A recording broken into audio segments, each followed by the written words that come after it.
दरवर्षीप्रमाणे याही वर्षी आपल्या गावामध्ये चैत्र नवरात्री संपल्यानंतर श्री हिंगलाज माता संस्थानच्या वतीनं विशाल सेठच्या अध्यक्षतेखाली महाप्रसादाचं आयोजन केलं होतं। त्यानिमित्तानं धावणारी मंडळी लवकरात लवकर मंदिरावर पोहोचली होती। एक टीम वांगी चिरून राहिली होती आणि हे गावातले जवान पोरं लसण निशाले बसले होते, पण त्यातले एक दोन जण नुसतं मोबाईलच पाहून राहिले होते। आपण नाव काही घेत नाही कारण की आपल्याच्यानं काही भांडणं होत नाहीत भाऊ। मी काय मग फक्त व्हिडिओ काढून राहिलो होतो काय, तर तसं नाही। ब्लेड सारख्या धार असणाऱ्या चाकूनं मीनं संभार कापून दिला रप्पा रप्पा। आणि सध्या कसं आहे, धावणाऱ्याचे व्हिडिओ काढणं म्हणजे बी एक धावणाऱ्याचाच प्रकार आहे असं मान्यता आहे आता आमच्या इकडे। आणि हे असं वांग खाल्लं की बायको मुक्की भेटते असं या शुभमचं म्हणणं आहे। बाकी हे कितपत खरं आहे तुम्ही कमेंट करून सांगा, कारण की शुभमच्या तशा स्टेटमेंटच्या नंतर ते वांग चोरी गेलं। वांग्याचा तपास लागेलो मीनं आचार्य प्रशांत सोबत थोडा सत्संग केला। चांगले जर कर्म करत राहिले त्याचे फळ चांगलेच आहे।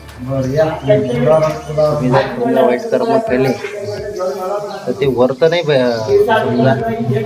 वर नाही म्हणता येणार, ते अटीच भरून द्यायला लागतं। निकाल कोण लावून चांगले आहेत की खराब आहे आपणच नाही। म्हणून चांगले कर्म करत राहा। गावात काही कार्यक्रम असला तर सगळेजण धावायला जात जा। पण आम्हाला अभिमान आहे की त्या बाबतीमध्ये आमचं गाव लय मस्त आहे। त्याची एक छोटीशी झलक म्हणून तुमच्या समोर प्रस्तुत आहे एक कर्मठ आणि झुंजारू व्यक्तिमत्व।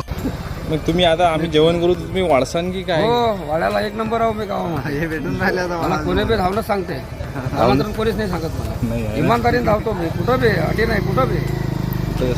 तुम्ही ग्रामपंचायतचे सदस्य बी राहिला म्हणतात? हो, मी 1947 मध्ये 5 वर्ष ग्रामपंचायत सदस्य होतो। अरे बस झालं आता।